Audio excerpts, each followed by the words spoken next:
on, guys? It's your boy Jay Shane, the Keto Road, coming at you with a vlog of meal prep shopping. We take it all the stores I like to go to, the things I look for, the things I like, the things I don't like. Got a whole new menu this week, so I'm excited. Let's go now. What's up, guys? We are at Sprouts right now. This is the first stop.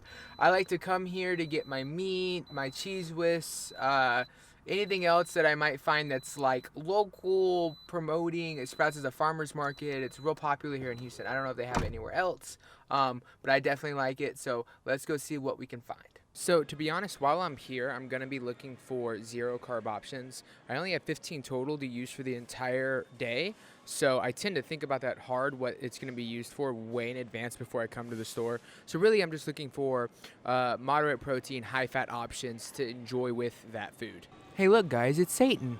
All right, guys, so this is actually a really good deal that you find at Costco a lot. It's actually usually $3.99 a pound. It's a little bit more expensive this time around, but that's still good. We're going to try and do about a pound a day. I really try to keep up with doing at least a pound of beef a day. So 6 days, so there, and then we'll get one of these, and that should be good. So I'm definitely on a cauliflower kick here. It's just great for, it has DIM, and it's very cruciferous. It's low in oxalates, especially when boiled. So I try to get organic, grate it myself, cook it myself till it's nice and tender. It's just great for metabolizing estrogen, so definitely something to look into if you're looking for a low carb option that's vegetable wise. Yeah, I like these things. So when I do drink milk, I'm not right now because the carbs aren't worth like wasting on milk that I have, but when I do, I'm gonna get that brand, and then I'm also going to look into the goat milk, this brand, Summerhill. Great, both great brands. Creams rise to the top. It's just amazing milk. I feel like this grouping of pancake powders is kind of where the world's at right now in terms of tensions in the diet world. Found these bad boys, chili and lime, kind of excited. It's got less fat, but that's okay because I'm not eating fish this week, so I need the extra protein. Not bad ingredients at all. Not bad at all. So definitely excited about these. Yes. A little bit of raw cheddar because I want it and I haven't had it in a while. All right, guys, we're back in the car. Sorry that had to be so short. I was like taking quick clips. I got in there, and apparently a manager came up to me and told me I wasn't supposed to film in Sprouts, which I've done so many times, so it's very, I wasn't ready for that. So I was just trying to be really, she's like, be conspicuous. So I was being conspicuous. So we got pork rinds, chili and lime, 85-15 ground beef, and raw cheddar. I am so excited for meal prep already. Oh yeah, and now we're on our way to HEB. All right, guys, so I wanted to get a yogurt product. I'm just in the mood, so I like to do this Faye, 5% milk fat. It's got 7 carbs, so this is going to be like the bulk of my carbs. I'll show you where the other one's coming from this week. But it's got a good amount of protein. It's got a good amount of fat. It's full fat. But it also has a lot of cultures and probiotics in it, which is great for your gut.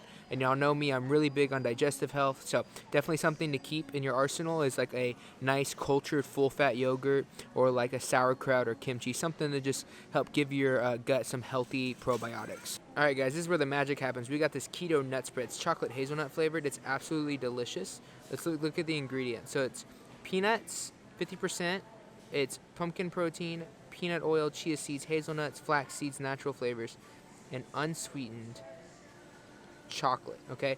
It's got 17 grams of fat, 7 carbs, 3 grams of fiber, 2 sugar, 1 gram of added sugars.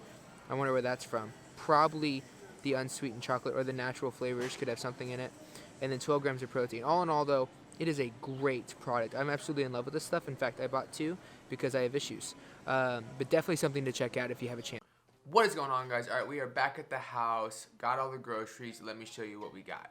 So we've got 6 pounds of 85-15 grass-fed ground beef, which I'm really excited about. I love having beef. It's just, I mean, to be honest, it's what makes my day better. The next thing we have is raw cheddar. I love raw cheddar. The bacteria in it is just great for your gut. And it's just a more complete fat source, and I just love it. They don't mess with it. You can taste it. You can taste the rawness of it, if that's even a phrase. It's just way better. Then we got some chili and lime pork rinds. They are baked. They are not fried, so they're a little bit leaner, but that's okay. We can always add some fat. I just like the texture. I wanted to try this flavor for a while now, so I thought I would try them out. Normally, I get the HEB brand, that is fried in its own fat, but we decided to go with the baked this time instead. We've then got some jalapeno chorizo. I'm super excited about this one. I found it, I wasn't able to record it, but here are the macros. As you can see, very chorizo-like. I'm super excited, but very low carb, which is bomb diggity. Then we have some Fage yogurt. I really love Fage yogurt. It's thick, it's creamy, the macros are fantastic. It's just an all-around great product. And then we've got that keto nut spread, which I showed earlier. Just an amazing product. I freaking love it. So all of that is what is going to be comprised of my meals next week. We're looking at some yogurt with chocolate nut butter drizzled on top, some grass-fed ground beef with some sauce and some fats added with a side of pork rinds and some raw cheddar on top, and then probably some pork belly that I have in the freezer with eggs. So that's what it looks like. That's what a week kind of looks like for me. While I have you on here, though, I want to talk to you about something. So come to my office and we'll discuss it. Let's go.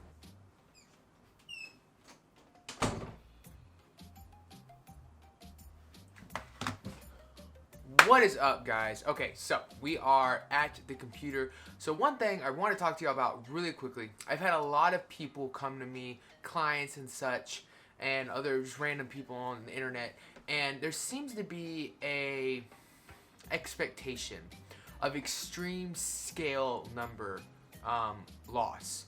Especially early on in a weight loss journey, like they expect to get with a coach and they're just gonna melt and pounds are just gonna fly off the scale and they're gonna see their goal number and it's gonna be this amazing thing. And the truth is that that's just not the reality. There's a lot of things that you have to consider. Hormones, I mean, metabolics, placing, where you're at metabolically, yo-yo dieting, eating disorders, binging, being completely honest with your tracking, and there's so many factors that go into that. And with all of that being said, the scale still does not say all. So let's say that all of that is right, okay?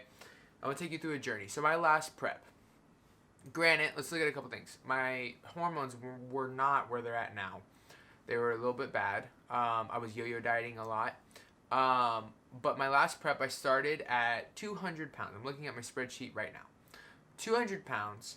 I started off, weighing 200 pounds, February 26th, 2018, okay? So, I did not see, let's look at this. I did not see lighter than 197. You're talking a 3-pound fluctuation. I go to 197, back up 200. It was like that for me until May 9th. May 9th, 2018 was the first time during my entire prep weight loss journey that I broke under 197 pounds, okay? That is literally almost 4 months of no drop in the scale. Now, to a lot of people, that is extremely, extremely disheartening. And to me at the time, I was very ignorant of a lot of things. It was very disheartening. What am I doing wrong? This is dumb, blah, blah, blah. I mean, all the things that everybody else says. So I get it. I've been there. I understand.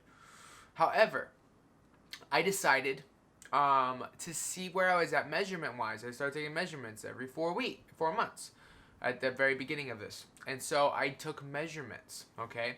Let me walk you through my measurements real quick. So at the beginning of my prep, I had a 38-inch waist. That's right, 38-inch waist, okay? When I was 196 on May 9th, I kid you not, okay? I kid you not. I had a 34-inch waist. 34. So even though the scale dropped none, I lost 4 inches off my waist. Guys, that's a lot of fat loss. You're talking easy 10 pounds, 15 pounds of pure fat, right? So what does that mean? That means the scale doesn't tell all. It doesn't tell you how much fat you're really losing all the time. It doesn't talk to you about your fluid retention. It doesn't talk to you about glycogen replenishment. It doesn't talk to you about hormones. It doesn't talk about women on their cycles and how their hormones fluctuate then. And it doesn't tell you about muscle that you're building. There are so many things that go into that scale number that it cannot explain to you because it doesn't speak English. It simply reflects how hard gravity's pulling on the mass that we call your body. So I'm not saying that if you have a lot of weight to lose, obviously it's not all going to turn into muscle unless you're Ronnie Coleman. What I'm telling you is that it's a process, and the scale number does not tell all. So take some measurements, take some progress photos, and look at it that way, because I promise you, you might see something that you enjoy. I've been there. So if you need to talk about it, email me, whatever. I just wanted to give you all those words of encouragement. I hope that encouraged you. I love all of y'all. Until next video, peace out.